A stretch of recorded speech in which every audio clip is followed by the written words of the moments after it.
Bien, donc bonjour à tous. On est ici en présence du professeur Luc Ciampi qui a travaillé pendant plusieurs années, il y a bien longtemps, dans ce qui s'appelait pas en fait le département de psychiatrie, mais qui travaillait à l'hôpital de Seury, qui était une partie de sa carrière dans le domaine de la recherche. Je suis accompagné de Dag Söderström, qui est le vice-président de l'association ISPS internationale, mais qui est aussi un superviseur dans notre pratique quotidienne, et puis qui a dirigé pendant tout un temps l'hôpital de Nantes. Et je m'appelle Philippe Conus et je suis le chef du service de psychiatrie générale. Et c'est un plaisir de te recevoir ici pour refaire un petit peu d'histoire d'où a émergé cet intérêt pour la psychose, d'où a émergé l'intérêt pour défendre les soins de qualité pour les patients qui souffrent de psychose. Et puis on passera probablement au cours de cette discussion sur le projet Soteria qui a utilisé une bonne partie de ton temps. Mais peut-être tu peux nous dire où tu as fait ta formation et puis comment tu es arrivé ensuite à travailler ici à l'hôpital de Seury. Oui, très, très volontiers. Donc, au fond, je suis originaire en partie d'Italie, avec une mère suisse. La mère avait des troubles psychiques depuis mon enfance, ce qui m'a évidemment influencé. Ça a probablement dirigé aussi mon choix professionnel de façon souterraine, je dirais. J'en étais pas tellement conscient. Mais toujours est-il que j'ai ensuite grandi largement en Suisse allemande, dans la région de Berne. Et c'est aussi là que j'ai fait mes études de médecine et commencé la psychiatrie en 57, dans l'année 57, donc il y a plus que de 60 ans. Et quand même déjà marqué dans mes intérêts pour le psychique, le fonctionnement psychique, c'est ça qui m'attirait déjà pendant les études. Ensuite, dans mes premières confrontations avec la psychiatrie professionnelle, c'était à l'hôpital psychiatrique universitaire de Berne, Waldau, qui était d'une part relativement moderne parce que le chef, il s'appelait Max Müller et il était le père de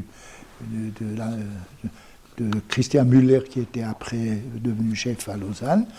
Ce Max Müller, il était quand même un psychanalyste, ou en tout cas qui avait une orientation psychodynamique qui me fascinait beaucoup. Et j'étais largement influencé par lui. Néanmoins, les psychotiques, les patients schizophrènes, et il y en avait beaucoup de chroniques qui étaient là depuis des années, parfois des décennies, des espèces de figures bizarres souvent. On les approchait pas à ce temps-là de façon très psychodynamique, un peu quand même.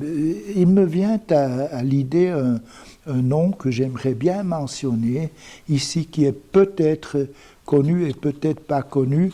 À Berne, il y avait à côté de Max Müller, il y avait aussi Jakob Wirsch. Je ne sais pas si c'est un nom connu. C'est quelqu'un d'assez extraordinaire. Il était prof de psychiatrie forensique, donc juridique, à Berne, mais il avait une de ses patients chroniques de l'hôpital faisait office de bonne, parce que les profs habitaient sur le terrain à ce moment-là, et il avait cette bonne.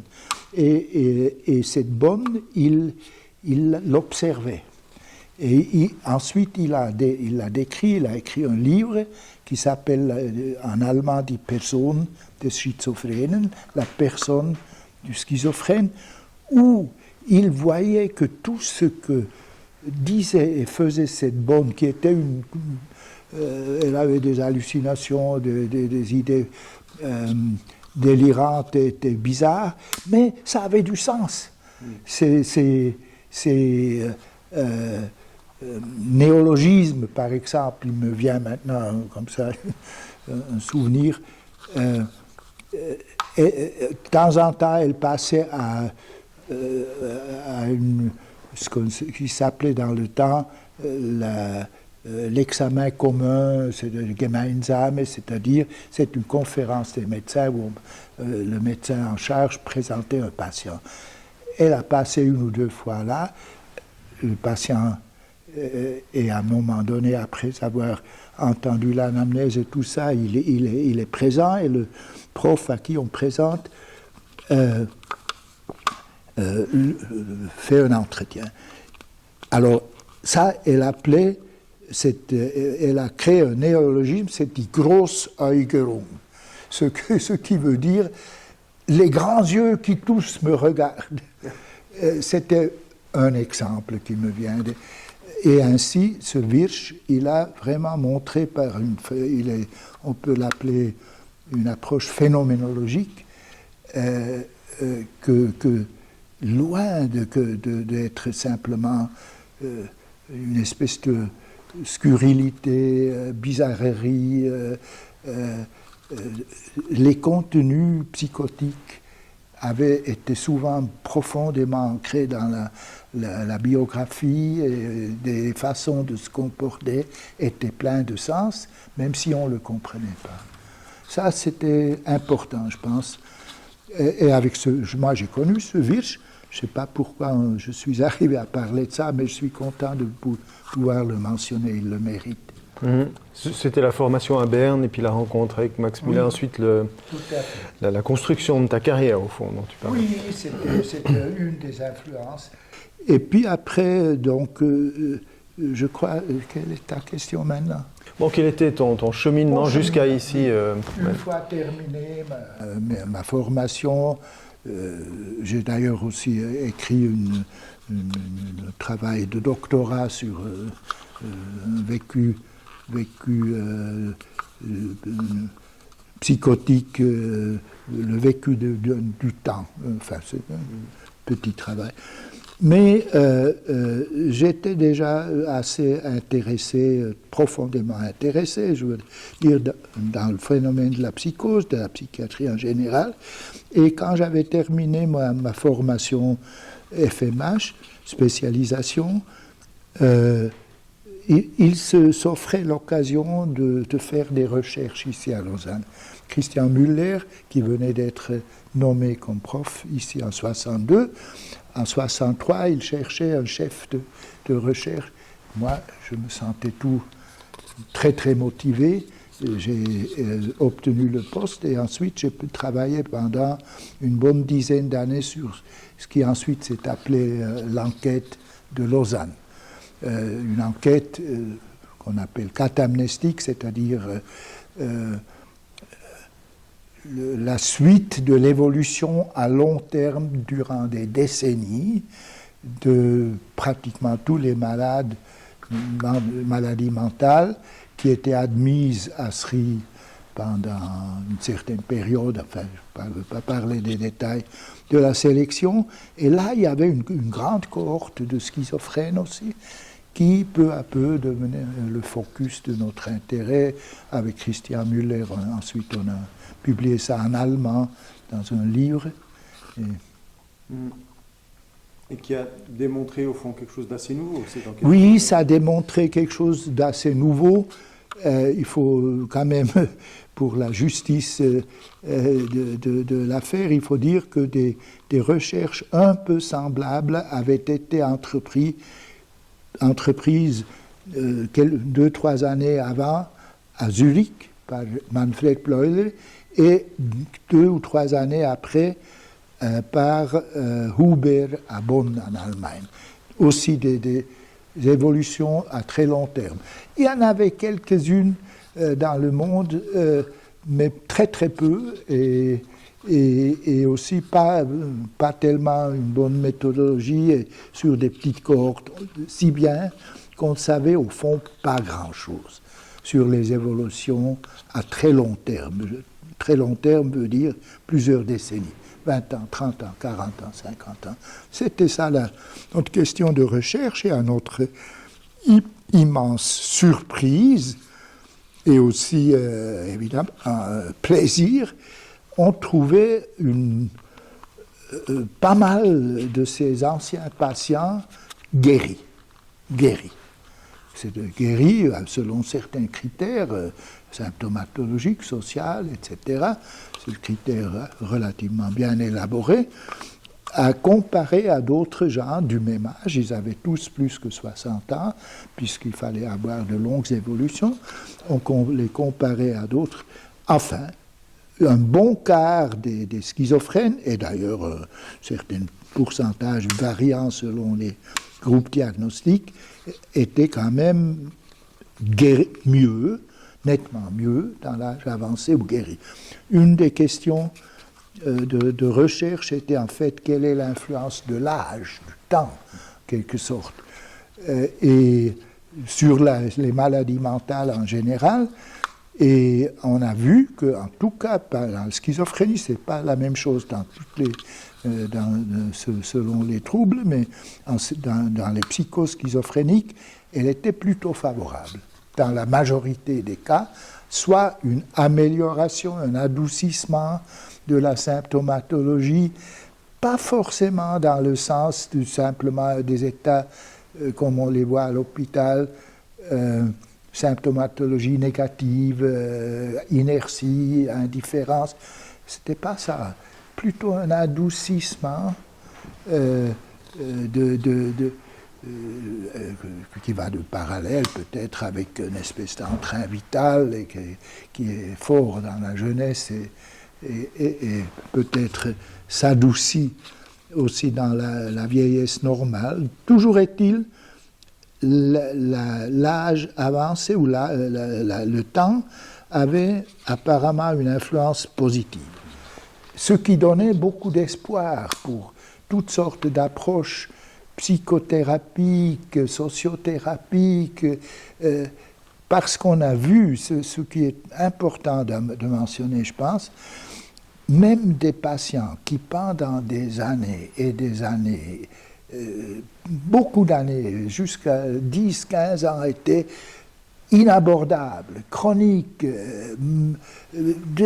profondément psychotiques, eh bien, ça ne voulait pas dire que à l'âge 20 ans plus tard, 25 ans plus tard, c'est la même chose. C'était souvent même des évolutions favorables, tardives.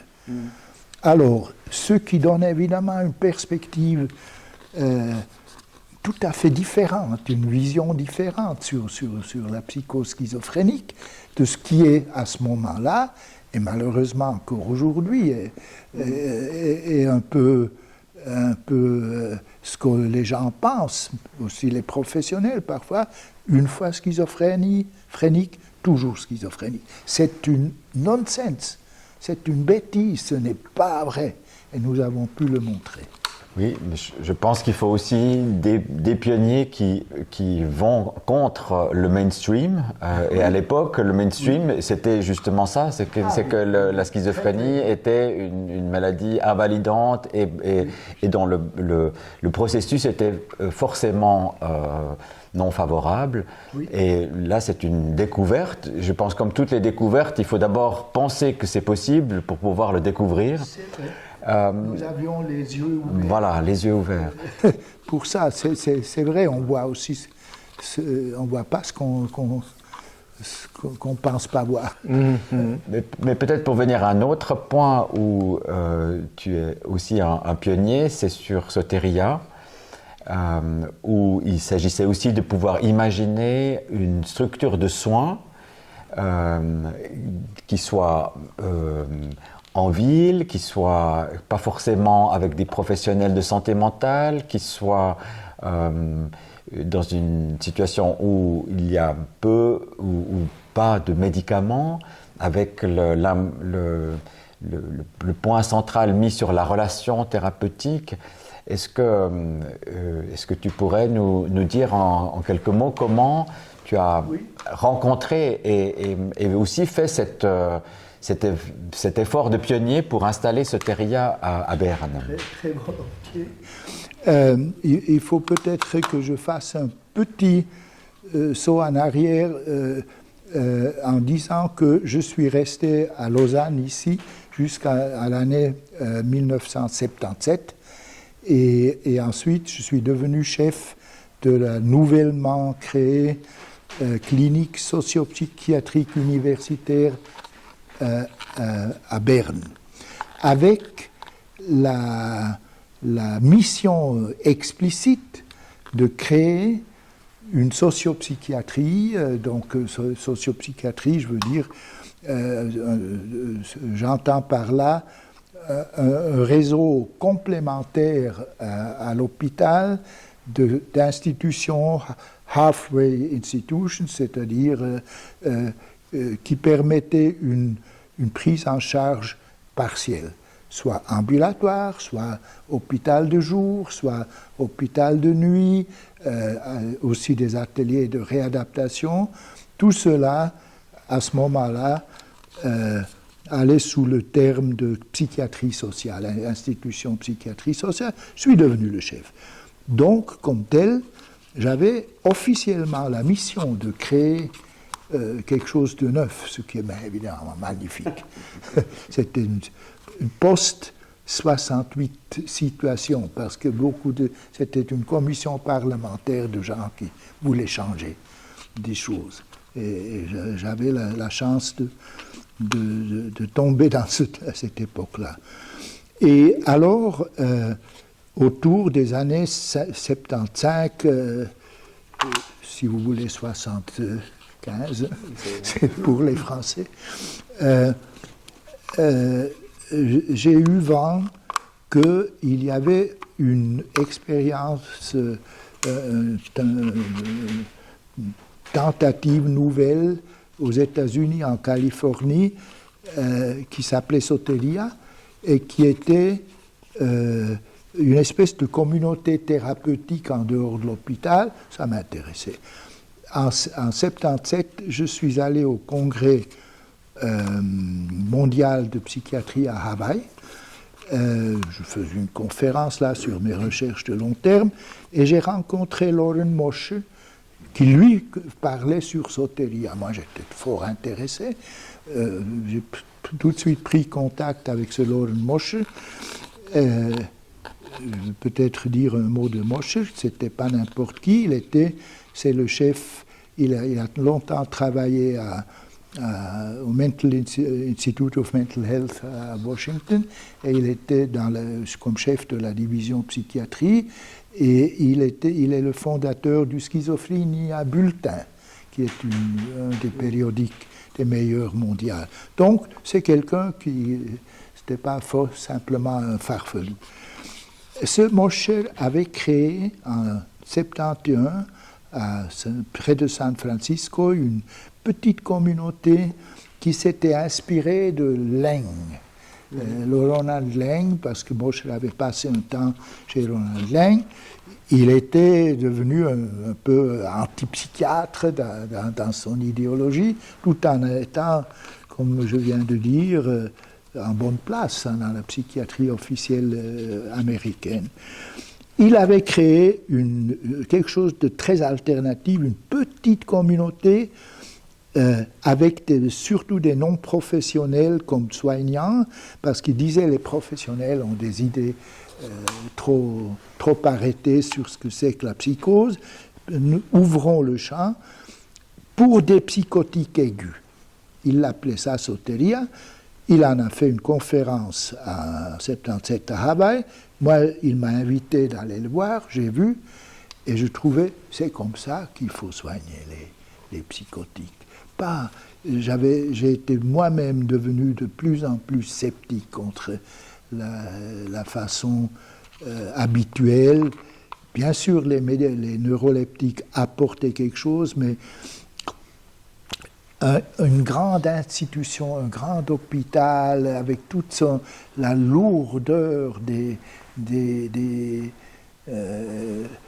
voies de commande, la difficulté de changer, je trouvais aller en dehors de tout ça, se faire indépendant et faire ce qu'on veut.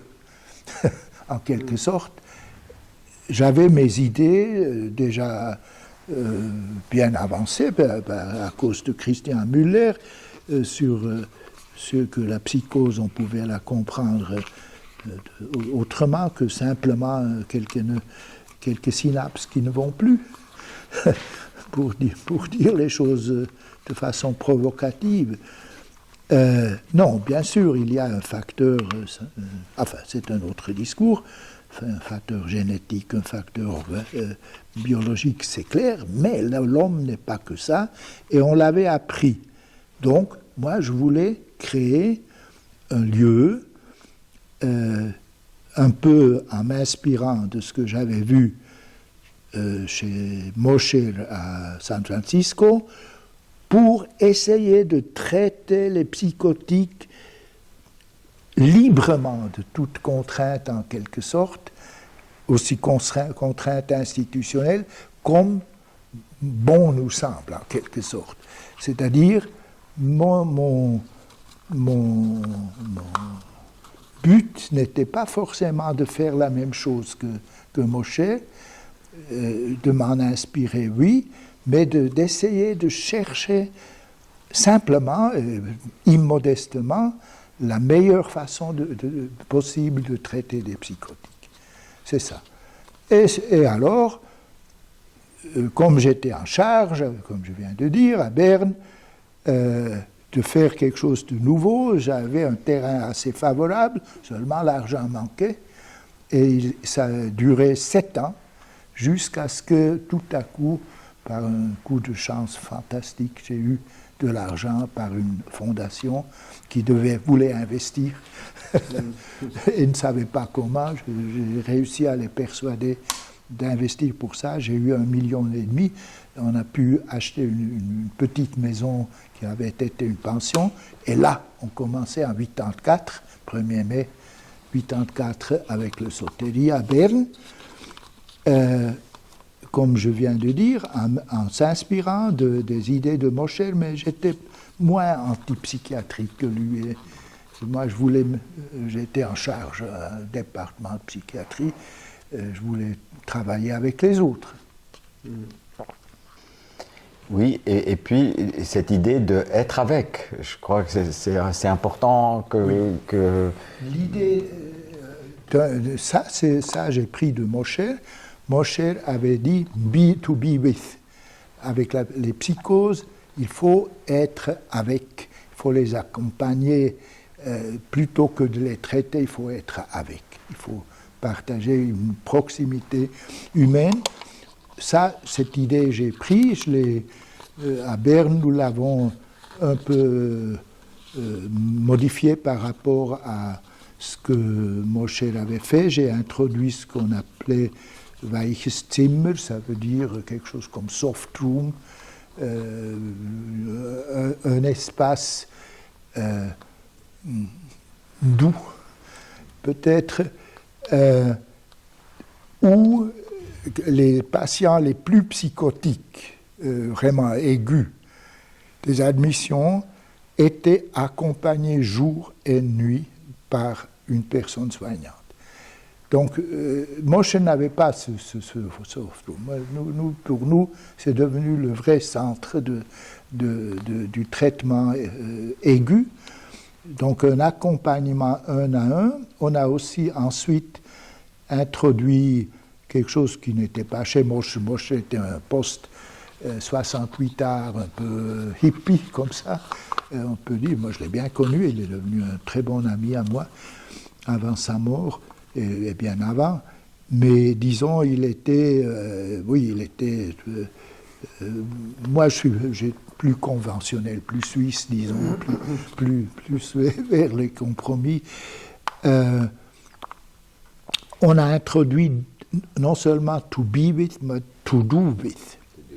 To do with, c'est-à-dire faire ensemble, c'est-à-dire tout ce qui est nécessaire pour un petit groupe de maximum une dizaine de patients et quelques soignants est fait pour vivre et fait ensemble, c'est-à-dire le ménage, la cuisine, les achats, la planification des menus. Il n'y a aucun service, on le fait ensemble. c'est un instrument merveilleux thérapeutique, parce qu'on peut le doser. On peut, pendant la psychose aiguë, suraiguë, les patients, on peut garder les gens un peu à l'écart, ils n'ont rien à faire. Après, ils commencent à mettre la table, par exemple. Rien que ça. Ah, ils commencent à manger avec les autres. Puis si ça va mieux, on peut dire, tu voudrais faire aujourd'hui, assister à faire la cuisine? Ensuite, ça va vers la planification, vers planifier des sorties, etc. C'est un instrument thérapeutique que moi, je trouve bien mieux que l'ergothérapie traditionnelle, puisque par terre, sans cuisine, on ne peut pas manger. Et pour des psychotiques très utiles, parce qu'il y a l'utilité, enfin le sens immédiat, sans parler du fait que pas mal de psychotiques, ils ont des idées sur ce qu'on mange, ce qu'on nous donne, d'où ça vient. Et ben là, ils sont eux-mêmes responsables. Non, mais justement, je pense que c'est un peu tellement de choses que tu nous donnes, c'est-à-dire l'idée que des ressources, l'idée de voir les capacités, l'idée de voir la relation comme centrale. Enfin, c'est des valeurs très, très, très importantes qui traversent le temps. Alors aujourd'hui, je dirais aujourd'hui comme hier, il faut se battre sur ces questions. Je ne sais pas si tu as aussi des idées sur la situation d'aujourd'hui et sur le futur pour la psychiatrie. Nous sommes preneurs. Bien sûr, j'en ai des idées, mais il me vient en tête, je me permets d'encore vouloir ajouter quelque chose qui s'adresse aux deux, bien sûr, mais aussi surtout à toi comme psychanalyste.